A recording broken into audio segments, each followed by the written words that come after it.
May 24, 2019, New Canaan, Connecticut. Jennifer Doulos' day begins like any other. 5 children already dropped off at school, a full schedule of tasks ahead. But after she returns home, she vanishes without a trace. By evening, her loved ones raise the alarm. Her phone goes silent. Texts remain unread. Relatives contact the police, fearing the worst. Law enforcement quickly draws a conclusion. She's become the victim of an assault. Voluntary disappearance is ruled out. Her plans had been laid out in advance. The children were left without warning, and clear signs of violence are found in the home. The town reacts instantly. Volunteers comb the park, search teams are formed. The media begins speculating on murder, and locals talk of the case at every turn. The hunt for her body and evidence continues, turning this into one of the state's most puzzling mysteries. Jennifer Farber was born on September 27, 1968, in New York City. Her background: father Hilliard Farber, a financier, mother Gloria, and her famed aunt, fashion designer Liz Claiborne, gave her access to many opportunities. Jennifer earned an excellent education at Brown University, graduating with a master's in literature. After college, she pursued journalism, maintained a blog, and wrote plays, all demonstrating her attention to detail and dedication to clarity. Her professional path followed a steady progression, from academic preparation to hands-on reporting, and ultimately to independent writing projects. Jennifer sought a balance between career and family, choosing a line of work that allowed for remote flexibility. In her personal life, she dreamed of marriage, children, and a stable home governed by clear rules, predictability, and mutual respect. The differences between Jennifer and her future husband, Fotis Doulos, had become striking long before they wed, showing up in their personalities and life values. Fotis, born in 1967, grew up in Greece. He was charismatic and competitive, also a Brown University alumnus who went into high-end real estate and excelled in water skiing. For him, speed, goals, leadership, and victory mattered most. He made acquaintances easily, enjoyed public attention, and favored high-intensity challenges. He did not accept defeat. Unlike Fotis, Jennifer prioritized order and the safety of her family above all else. He craved momentum, risk, and ambition. She leaned toward stability and calm. He gravitated toward pressure and public displays of success. Their differences weren't about education or social standing. They ran deeper, touching on their core values and how they made life decisions. By the early 2000s, when their paths crossed again, Jennifer had settled into her identity as a writer and future mother, focused on home and family. Fotis, on the other hand, had built his world around business, physical training, competitive sports, constant travel, and goal chasing. Though they ran in the same circles of high-achieving professionals, they were aiming for very different outcomes. These early contrasts are crucial for understanding what came next. The romantic spark wasn't the defining element of their relationship.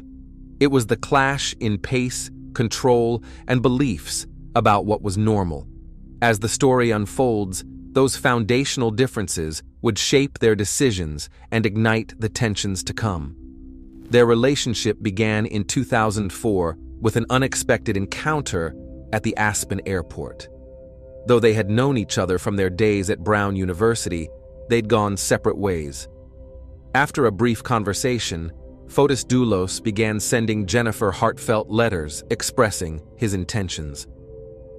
At the time, Fotis was still married to a woman named Hillary, but that marriage ended in July 2004, and just a month later, he married Jennifer. The couple settled into a spacious home in Farmington, Connecticut, built for a big family.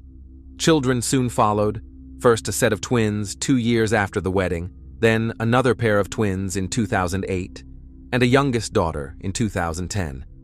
Their Greek heritage showed in the names they chose: Petros, Theodore, Konstantinos, Christiana, and Cleopatra Noel. Jennifer ran the household with precision. She worked from home, juggling creative projects while co-parenting with the help of a nanny. She kept a tight schedule, planning activities, doctor's appointments, and even documenting their family life in a blog.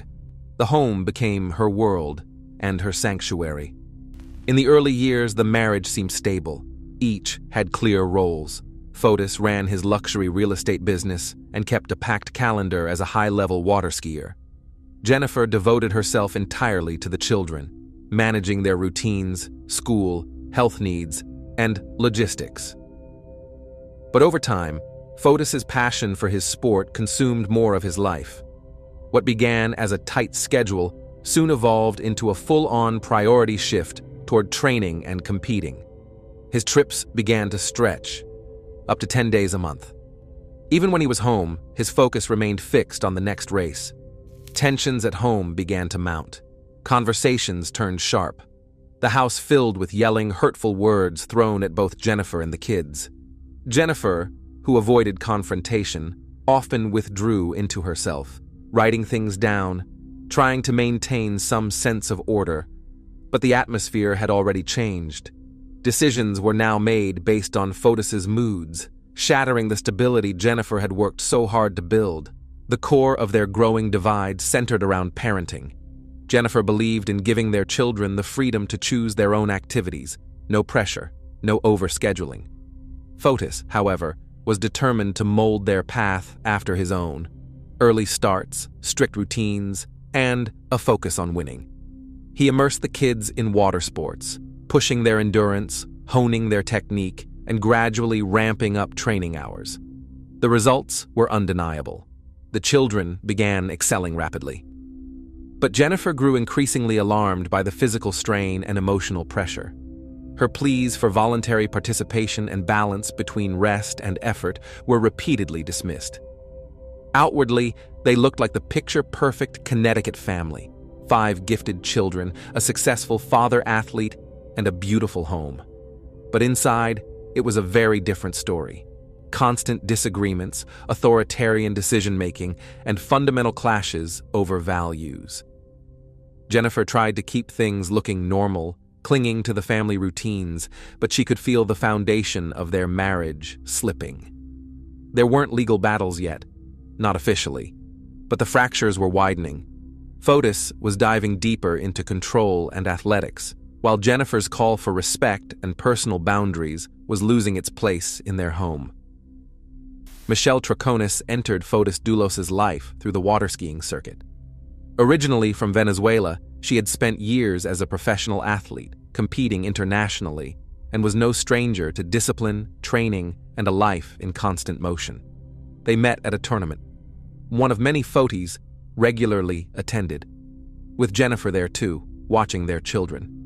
Their shared lifestyle and mutual passion for the sport brought Fotis and Michelle closer, fast. Before long, their meetings became frequent. For Jennifer, the change was painfully clear. Fotis started spending less and less time at home. His trips got longer, and his presence in the children's lives grew increasingly scarce. Whenever she tried to confront him, he either stonewalled her or made it clear he wasn't going to end his relationship with Michelle. That moment changed everything. In June 2017, Jennifer filed for divorce and moved with their 5 children to New Canaan to start over. What was meant to be a structured temporary custody arrangement, detailed schedules, clear rules, turned into a never-ending battleground. Every detail, from visitation times to after-school activities, became a source of tension. Jennifer pushed for order and predictability, trying to create a stable environment where the kids could feel safe. Fotis, on the other hand, prioritized his own agenda, often disregarding the court-approved guidelines and asserting his right to make decisions on his terms. Michelle, once a background figure, was now a permanent presence in Fotis's life. She lived with him, went everywhere with him, and even attended visits with the children. To Jennifer, she wasn't just the other woman. She was a symbol of betrayal, a daily reminder of the life that had unraveled. For Fotis, Michelle was part of his new reality, and he had no intention of hiding it. Jennifer fought hard for full custody. She documented repeated violations of the custody schedule, described ongoing emotional manipulation, and claimed that the children were being used as leverage. She also reported that the kids were overwhelmed by the pressure of constant activities and frightened by their father's temper. In legal filings, she raised concerns about his potential for violence and the fact that he had access to firearms. The court, after reviewing the evidence, did not strip Fotis of his parental rights, but it did put temporary measures in place. These restricted his direct contact with the children and controlled interactions between him and Jennifer. Jennifer also requested that Fotis's new partner, Michelle, and her daughter be excluded from the children's lives entirely. Fotis saw the court's rulings not as safeguards, but as personal attacks. He made no effort to hide the fact that he believed Jennifer was standing in the way of his relationship with the kids. In conversations that would later become part of witness testimony, Fotis was quoted saying things like, she shouldn't get in the way, that he'd take the kids no matter what, and that this would end on his terms. Jennifer's situation was becoming more dangerous. She told her attorneys and those close to her that she felt threatened, and that the pressure from Fotis was growing. She even expressed fear for her own safety in formal filings. Those statements would later become crucial evidence in the investigation into her disappearance. Despite her warnings and the documented aggression and intimidation, the court still stopped short of granting Jennifer full custody. Adjustments were made to visitation schedules, restrictions were introduced, but the principle of shared parenting remained intact. That hesitation, that failure to fully act on clear signs of danger, would prove to be a tragic misstep. The legal proceedings became a cycle of endless back-and-forth accusations, with neither side able to address the core issue, the safety of the children. Jennifer continued to gather evidence, fully aware that the legal system wasn't offering the protection she needed from someone she believed posed a real threat. May 24, 2019, began like any other day for Jennifer Dulos. She dropped the kids off at school that morning and returned home shortly afterward. Surveillance cameras captured her Chevrolet Suburban leaving the neighborhood and returning around 8:05 a.m. Those would be the last confirmed images of her at her house. She had plans that day, medical appointments in New York City, and later a meeting with her mother. But she never showed up. As the hours passed, it became clear something was wrong. Jennifer wasn't answering her phone. Texts weren't being delivered. No one had heard from her. It was the nanny who first raised concern. She was scheduled to switch shifts with Jennifer around noon, but when repeated calls went unanswered, she contacted Jennifer's mother. By evening, realizing the gravity of the situation, the family reached out to emergency services. A crucial detail emerged. Jennifer's vehicle, the same black Suburban, was later found parked at Waveney Park, a few miles from her home. Inside the SUV, investigators found traces of blood. Surveillance footage confirmed that her vehicle had returned to her garage after the school drop-off. But it left again later, and this time, without her. When law enforcement arrived at the Dulos residence, they were immediately drawn to the garage. What they found there changed everything. Bloodstains, not just drops, but pools, covered parts of the floor. There were splatters on the walls, smears on the car door, and signs that someone had tried to clean it all up. Wipe marks and streaks were visible, even without forensic tools. But there were no signs of forced entry, nothing broken, no doors kicked in. That suggested Jennifer had either let someone in, or that person already had access. Investigators collected blood samples, which were later confirmed to belong to Jennifer. Inside the home, more unsettling evidence was found. Moved furniture, marks that indicated a struggle. Everything pointed to one horrifying conclusion. The attack happened right there, inside her home. From there, detectives pulled surveillance footage from the neighborhood. But the trail didn't stop in New Canaan. That same night, May 24th, Fotis Dulos and Michelle Troconis were spotted in Hartford. Cameras caught their vehicle stopping repeatedly along Albany Avenue near commercial dumpsters.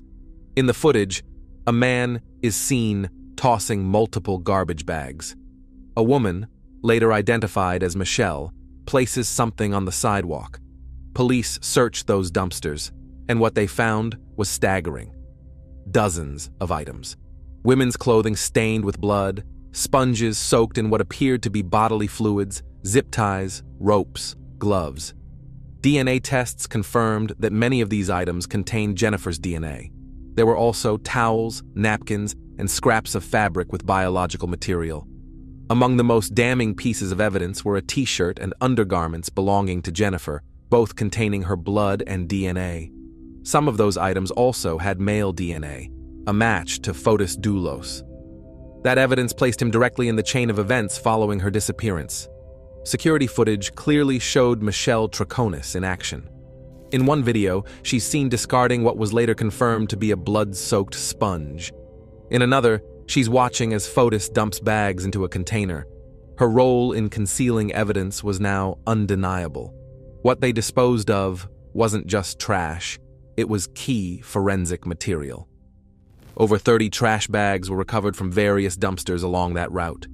Each bag, meticulously cataloged, contained materials with traces of blood and DNA. Investigators believed these were direct attempts to eliminate evidence tied to the violent incident. Evidence too risky to leave at the house or inside a vehicle. These items became the cornerstone of the investigation. They confirmed the violent nature of Jennifer's disappearance and established a link between Fotis, Michelle, and the attempted cover-up. Though Jennifer's remains were never found, the DNA trail connected the garage scene to the materials recovered in Hartford, and it was this overwhelming evidence that led to the first formal charges being filed. According to investigators, the planning began the night before Jennifer disappeared. In the early hours between May 23rd and 24th, 2019, Fotis Doulos entered the property of a business in Farmington. There, he took a Toyota Tacoma pickup belonging to one of the employees. To throw off investigators and make it harder to identify him on surveillance footage, Doulos altered his appearance, shaving his head and putting on unfamiliar clothing to resemble the truck's owner. He even left his own phone at home so its signal would appear in Farmington, creating the illusion he was there all along. That morning, inside the house, were Michelle Troconis and attorney Kent Mulhenny. Later, Michelle admitted she had been answering calls coming in from Greece to Fotis's phone, adding yet another layer of deception. Around 5:35 a.m., Fotis left Farmington in the stolen pickup, bringing along a bicycle. Once he arrived in New Canaan, he parked the Tacoma near Waveney Park. A bus driver later confirmed seeing the truck in that area. From there, Doulos switched to the bicycle, cutting through backyards and side paths to reach Jennifer's home, carefully avoiding main roads and cameras. He gained entry to the house without breaking in. His DNA was later found on the front doorknob and on a kitchen faucet, where a mixture of both his and Jennifer's DNA was recovered. A neighbor's security camera recorded Jennifer returning home from the school drop-off at 8:05 a.m. The attack took place in the garage. Fotis stayed inside for an extended period, carrying out the violent act and beginning a preliminary cleanup. Tools and cleaning supplies used during this time were later removed from the scene. Investigators believe Jennifer's body and blood-stained items were loaded into her Chevrolet Suburban. Doulos then drove that vehicle to Waveney Park, where the Tacoma was already waiting. The Suburban remained there for roughly 40 minutes, enough time to transfer a body and evidence from one vehicle to the other, all while keeping watch for anyone nearby. Police even searched the park extensively, considering the possibility of a burial or concealment on site, but found nothing to support that theory. Doulos then drove the Tacoma north. By 12:22 p.m., the pickup was spotted again in Farmington. At 1 p.m., he met with Michelle. According to prosecutors, they spent the rest of the day at his home, sorting and collecting items to dispose of. That evening, a fire burned in the fireplace, despite warm weather, which investigators believe was used to destroy some materials. Later that night, Fotis and Michelle drove to Hartford. Moving along Albany Avenue, they stopped at multiple locations, tossing bags and loose items into different trash containers.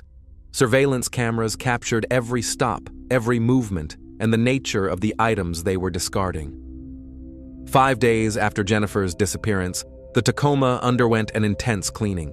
The seats had been removed. Fotis asked an employee named Powell to get rid of them, claiming they were stained with spilled coffee. Powell didn't throw them away. Instead, he kept them. And testing later revealed Jennifer's blood on the seats. On the day of Jennifer's disappearance, Powell came to Fotis's house twice and noticed details that later became key evidence. The Tacoma's keys, left in the driver's door, were suddenly gone. Other than Michelle, no one else was in the house. Later, Fotis asked her to bring the keys, indicating she had been using the truck herself during that critical time frame. The phone tactic was part of a carefully crafted plan to avoid tracking. Fotis Doulas's device remained at his home in Farmington, and Michelle Troconis answered a call from overseas, creating the illusion that his phone, and by extension he, was still there. Further adding to this deception, at 7:47 p.m., during the time bags were being disposed of, a call was made from Fotis's phone to Kent Mulhenny. Phone records confirmed it. Michelle Troconis's role in the case changed significantly after authorities analyzed surveillance footage from Albany Avenue in Hartford. What initially seemed like passive involvement quickly shifted to active participation in covering up evidence. Her statements to investigators were riddled with contradictions. Across 3 separate interviews, Michelle changed her story multiple times. First, she claimed she woke up with Fotis on the morning of May 24th, that they were together. And he simply went into the home office. Later, she admitted that he wasn't there at all. At first, she denied being involved in the day's logistics, but eventually conceded that she had ridden in the car with Fotis and moved around town with him. When asked about footage showing her discarding something on the sidewalk in Hartford, she said she had gum stuck to her fingers, even though the video clearly shows her tossing an object. Michelle also tried to portray the evening of May 24th as a casual coffee run or preparation for a house showing, explanations that didn't match the GPS data from the car's dashcam or the contents recovered from dumpsters. Investigators saw these inconsistencies as deliberate misdirection, a clear sign she was actively involved in hiding what had been done.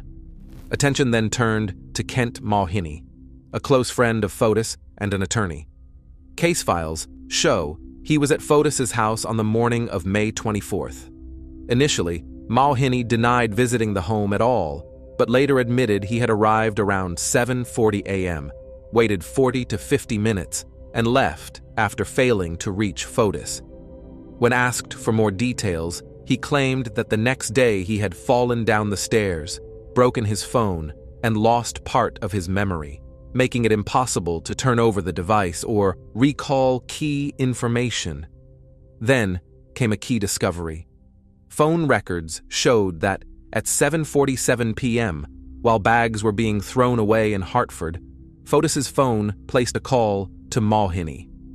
When questioned about it, Mulhenny simply said he didn't remember the conversation.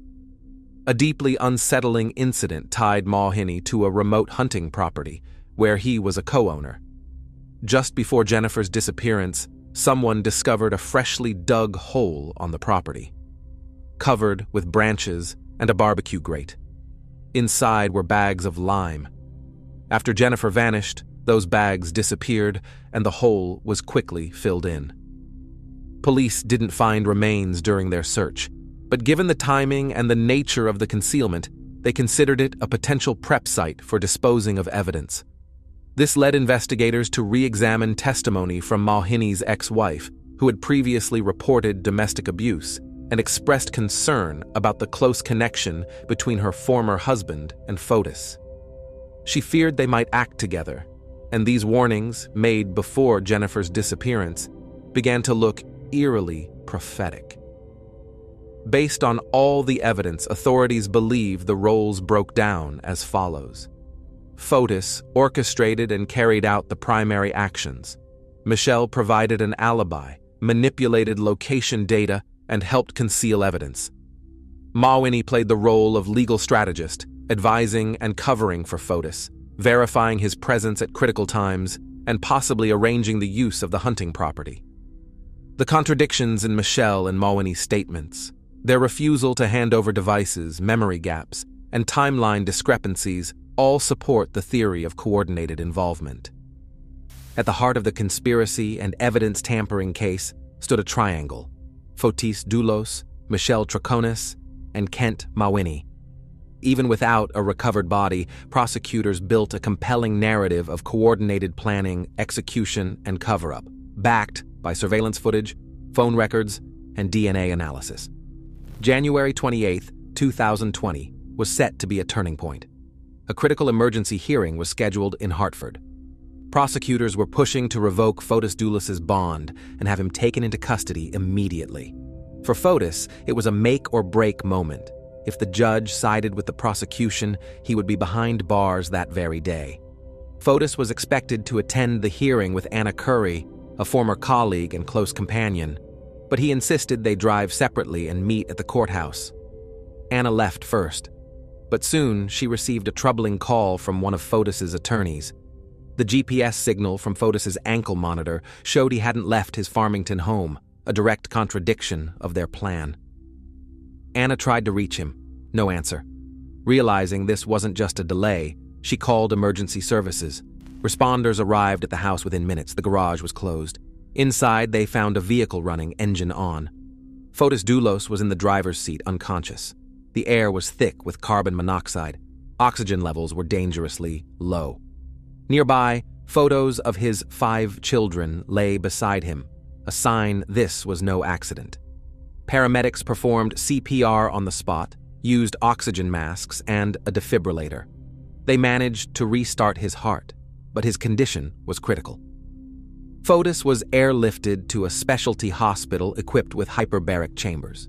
Despite the efforts of medical teams over the next 2 days, the damage was irreversible.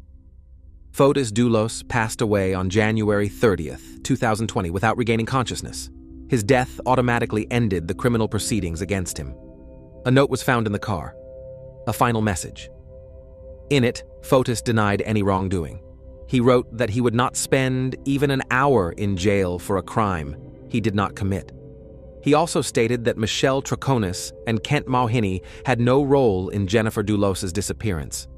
That letter sparked intense debate. The defense framed it as proof of a failed investigation. Law enforcement pushed back, arguing that it did not negate the weight of the physical evidence: surveillance footage, DNA links, phone records, and eyewitness testimony. Reactions were deeply divided. Fotis' family said he had been overwhelmed by pressure and the weight of the accusations. For investigators, the loss of their prime suspect created a major roadblock.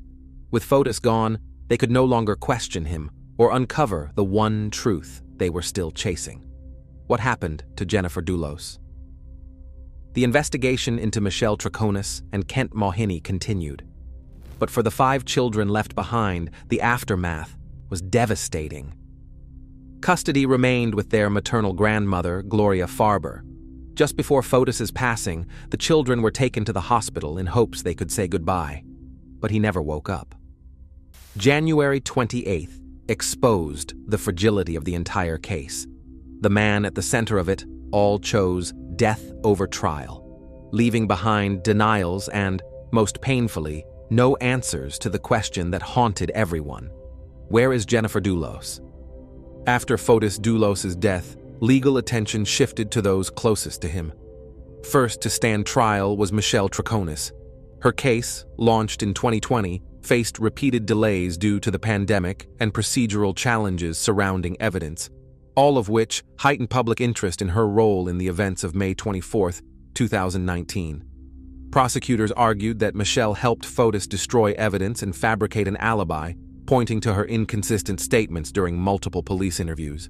The defense painted Michelle as a manipulated woman, unaware of the full scope of her actions, merely following Fotis's lead. But the jury didn't buy it. In January 2024, Michelle Troconis was found guilty of conspiracy to commit murder and hindering prosecution, confirming her involvement in covering up what happened to Jennifer Dulos. In May 2024, she was sentenced to 14.5 years in prison. The court made clear that her actions were not accidental. Her role in the cover-up was intentional and sustained. Meanwhile, the case against Kent Mauhiny remained open and was being pursued separately.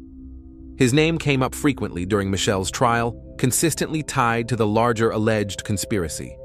Michelle's trial marked the first time someone was formally sentenced in connection with Jennifer's disappearance.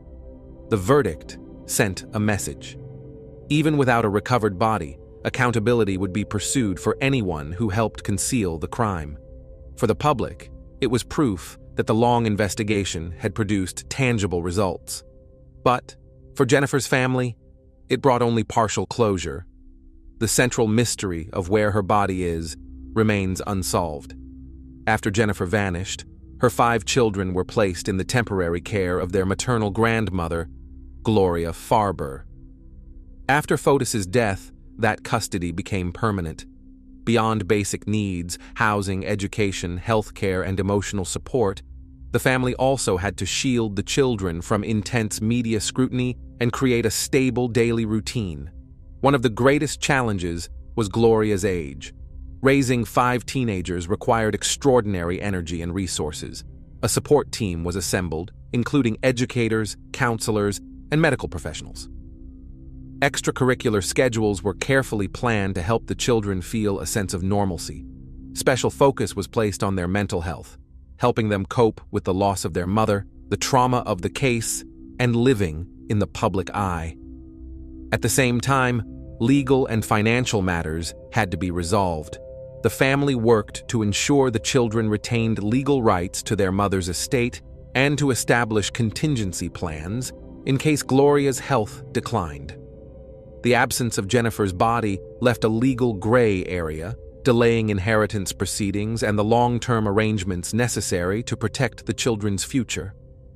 In 2023, Jennifer Dulos was legally declared deceased. This ruling allowed her family to finalize critical legal and administrative matters, including securing property rights for her children. For Gloria Farber, Jennifer's mother and the children's guardian, this meant moving from temporary care to long-term planning, establishing trust funds, appointing a backup guardian, and formalizing the children's education and healthcare expenses. Years have passed since Jennifer vanished, yet the central question remains: where is her body? Investigators have pieced together the likely sequence of events. One accomplice has been convicted, and others have been formally implicated. Still, her final resting place is unknown. Without her remains, investigators can't fully reconstruct what happened in those final moments or determine a confirmed cause of death. For Jennifer's family, this means a constant, unresolved waiting. The legal system may have brought some form of closure, custody secured, her death legally recognized, but emotionally, the story remains open-ended. They've never had the chance to hold a funeral, to lay her to rest, or to have a place to visit and grieve. The absence of a body isn't just a legal complication, it's a lingering source of pain and uncertainty. As of now, one person involved in the cover-up has been sentenced. Another is awaiting trial. But the question still hangs over everything. Where is Jennifer? The investigation continues. Authorities remain committed to following every lead, no matter how small. Their search isn't just about justice. It's about giving her children a place to mourn, a sense of peace, and a lasting reminder that their mother has not been forgotten. Thanks for watching, everyone. Your support means a lot to me, and you can help my channel grow by hitting that like button, dropping a comment, and sharing this video. Your engagement really makes a difference. See you soon.